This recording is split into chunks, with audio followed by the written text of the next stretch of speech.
cuando tú empezaste, Ujú. hace varios años, varias décadas, ¿cómo era el periodismo en aquel entonces comparado a hoy, ¿no? Lo que estamos viviendo en el 2025. Bueno, una de las razones por las que me fui de México en 1983 es porque no había libertad de expresión. México no era una democracia. Y una de las cosas que me sorprendió muchísimo es, llego a los Estados Unidos y todo el mundo estaba atacando al presidente Ronald Reagan y no pasaba nada. Era normal criticar a un presidente y era normal cuestionarlo. Y eso es precisamente lo que siempre admiré de los Estados Unidos, que uno tenía la posibilidad de decir cualquier cosa y no pasaba absolutamente nada. No te mataban, no te llevaban a la cárcel, no te censuraban. Y yo recuerdo mucho esos momentos. Ahora, la gran diferencia que había de esa época a ahora tiene que ver con los medios de comunicación. Entonces, tú y yo y todos nos informamos a través de la televisión.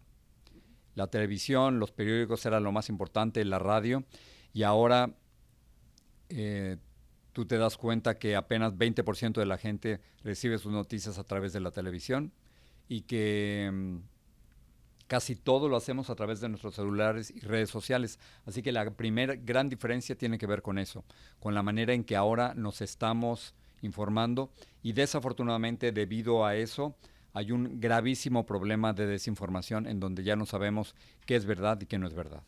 Bueno, estamos hablando de tecnología, ¿verdad? Pero ¿qué tal el mensaje, no? Que es ahorita lo que es lo que estás abordando, o sea, la calidad del periodismo, ¿no? En aquel entonces, ¿no? Porque sí tienes razón, o sea, el teléfono es algo, pues que todo el mundo tiene, pero la calidad de los periodistas, ¿cómo navega o cómo se debe navegar eso en estos momentos donde tienes razón? O sea, todo el mundo tiene información a las 24 horas del día.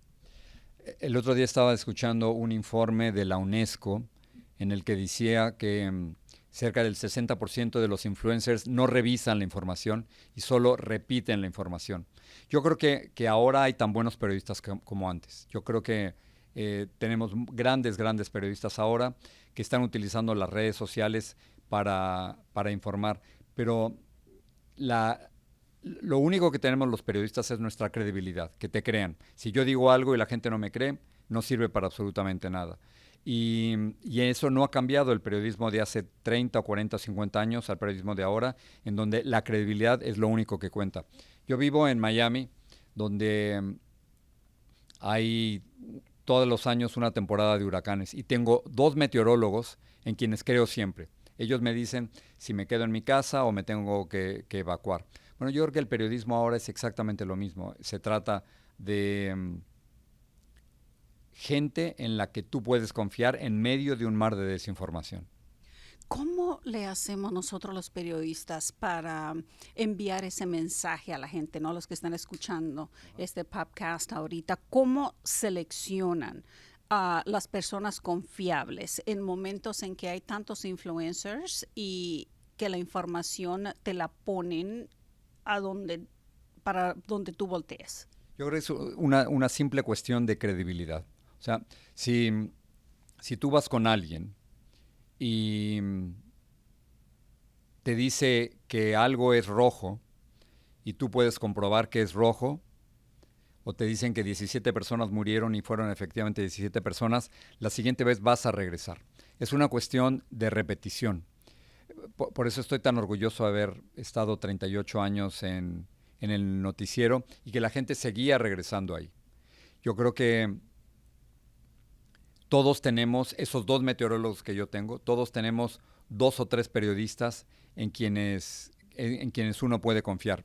Por ejemplo, yo tengo que manejar mucho en Miami y, y confío plenamente en NPR.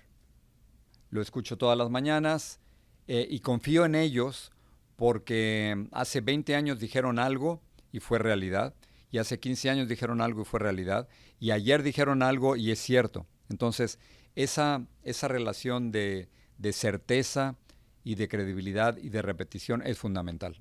Y para nuestra gente que habla español, ¿dónde está el NPR? Bueno, esperamos todos poder ser ese NPR. Espero que A ver, tengo 67 años. Yo llegué aquí a los Estados Unidos cuando tenía 24. Y yo espero que la gente, ya sea antes en el noticiero o ahora de manera independiente, yo espero que la gente cuando me escuche me siga creyendo. Sería tristísimo que me estaban diciendo que yo vine aquí a esta universidad a dar una conferencia hace 20 años. Que 20 años después tú no quisieras hablar conmigo porque no me creyeras, porque no creyeras las cosas que yo te estoy diciendo. Así que de lo que se trata es no que haya un NPR, y aquí cuando hablamos de NPR estamos hablando de credibilidad, sino que hablara muchos NPRs en español para que la gente pudiera creer. Y sobre todo estamos en una época tan difícil en donde hay redadas migratorias, en donde hay ataques infundados en contra de los latinos y de los inmigrantes, que es fundamental que haya gente en la que uno pueda confiar. Y tú has entrevistado a dictadores y líderes de regímenes muy autoritarios, ¿no? Sí. A través del mundo.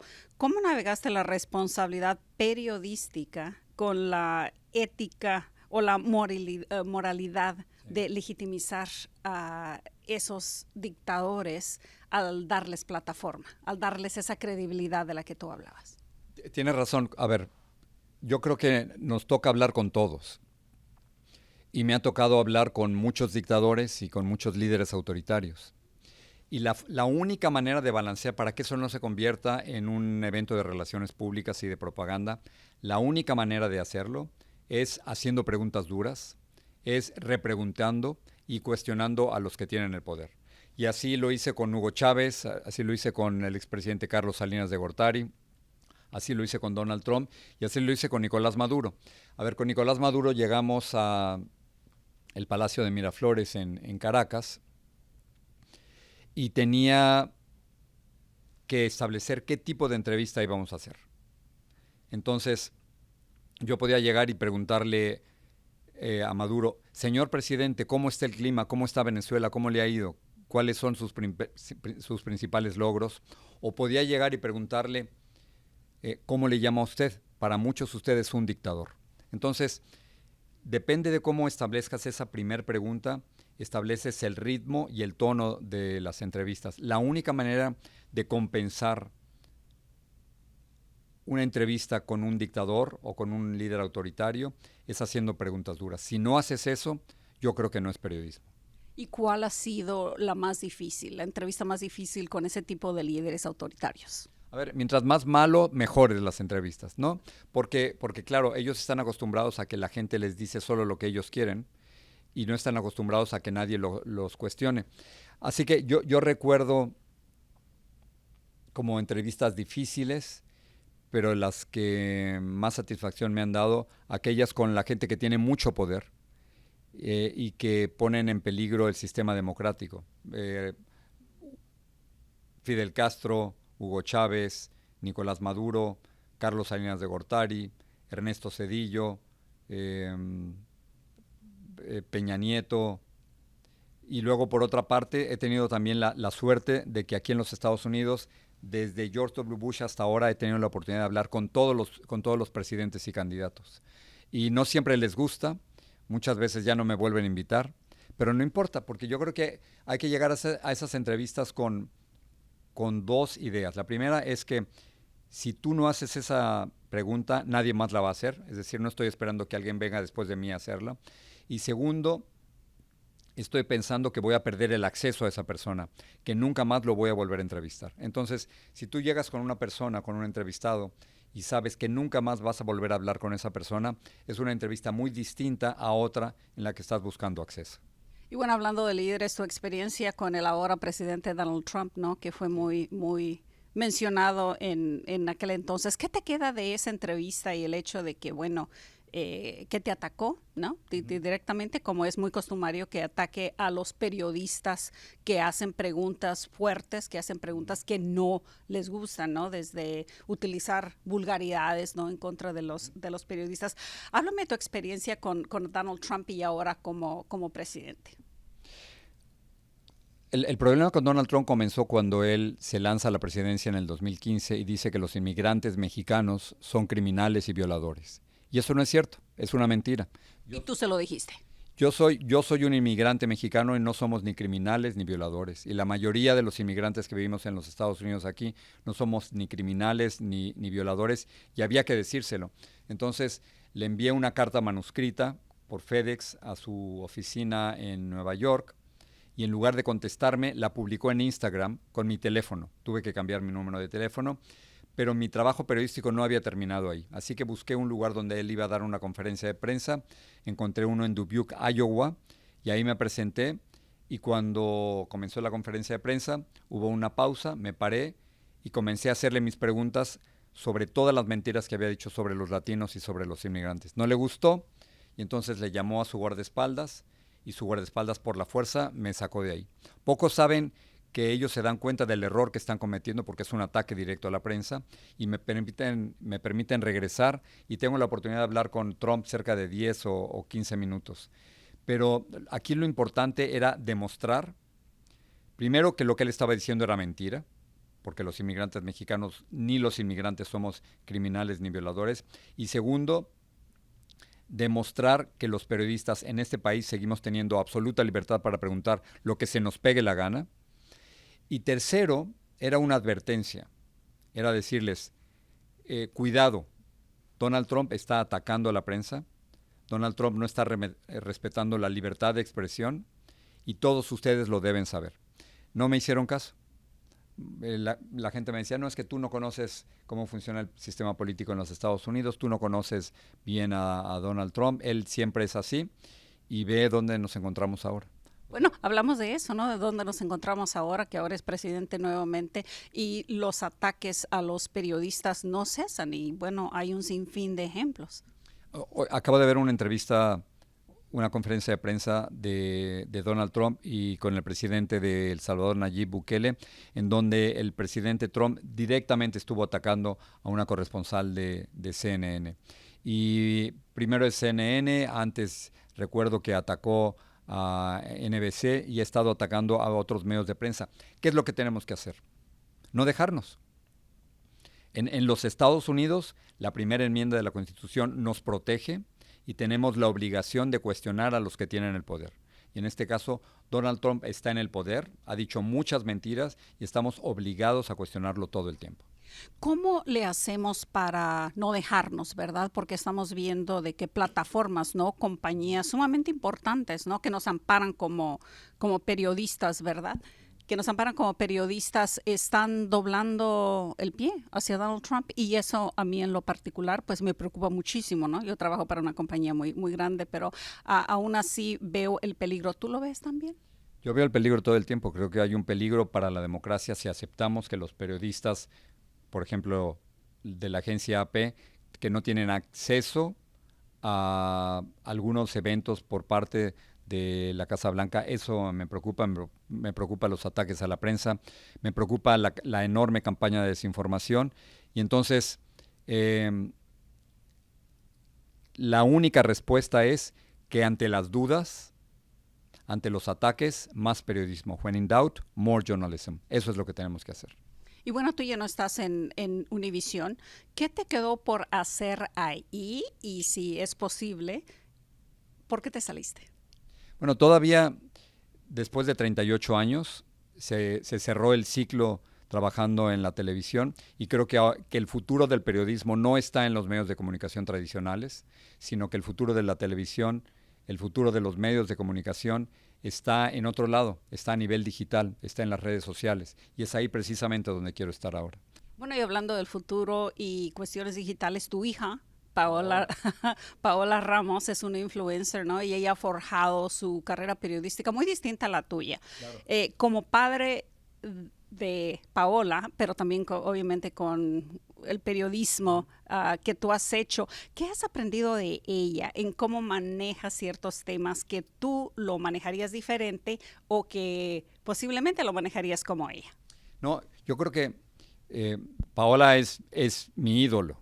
Paola hace las cosas que yo siempre he querido hacer y creo que una de las cosas que maneja maravillosamente bien es el uso de redes sociales. Yo he tenido que aprenderlo, pero ella viene de una generación que sabe utilizar el teléfono como un arma, como una verdadera herramienta para informar.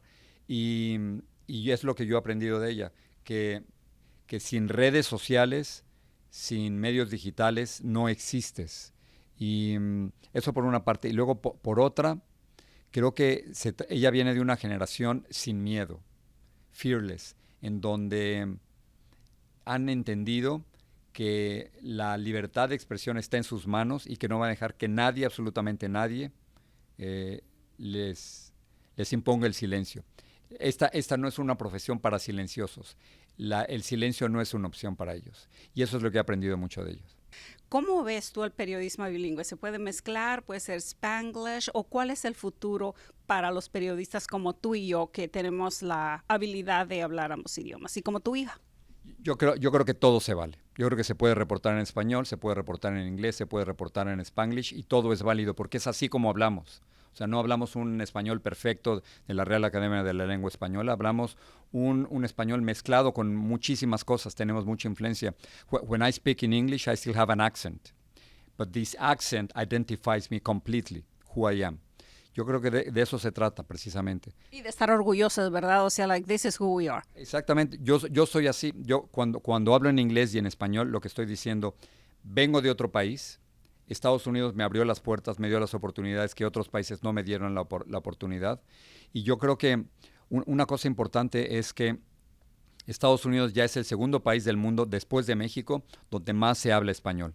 Y así vamos a continuar. Hay un dato maravilloso. En el 2045, de acuerdo con la Oficina del Censo, todos en los Estados Unidos vamos a ser partes de una minoría. Entonces, Estados Unidos es un país cada vez más multirracial, multiétnico, diverso, y hacia allá vamos. O sea, la idea de Estados Unidos es un país monolítico, blanco, donde solo se habla el inglés, ese no es el futuro es totalmente opuesto. ¿Qué es lo que más te preocupa allá por último de los momentos que estamos viviendo del periodismo o de nuestra vida cotidiana, ¿no? De residentes aquí en Estados Unidos, residentes, personas que vivimos aquí en Estados Unidos? ¿Qué es lo que más te preocupa? A ver, te contaba que yo vine de México porque allí no había democracia. Lo que más me preocupa es cuando en Estados Unidos la democracia corre peligro. Y yo creo que en estos momentos, por muchas razones, la democracia en los Estados Unidos corre peligro. Y nos toca a todos evitar que eso ocurra. Jorge Ramos, muchísimas gracias. Un último pensamiento, un último mensaje que le quieras enviar a nuestra gente. Se ha repetido tantas veces, pero yo estoy absolutamente convencido que los latinos, a pesar del momento, y los inmigrantes, a pesar del momento tan difícil que estamos viviendo, vamos a salir adelante. Yo creo que este país es mucho más poderoso que cualquier persona en particular. Jorge Ramos, ha sido un verdadero placer. Te lo agradezco. Gracias por invitarme.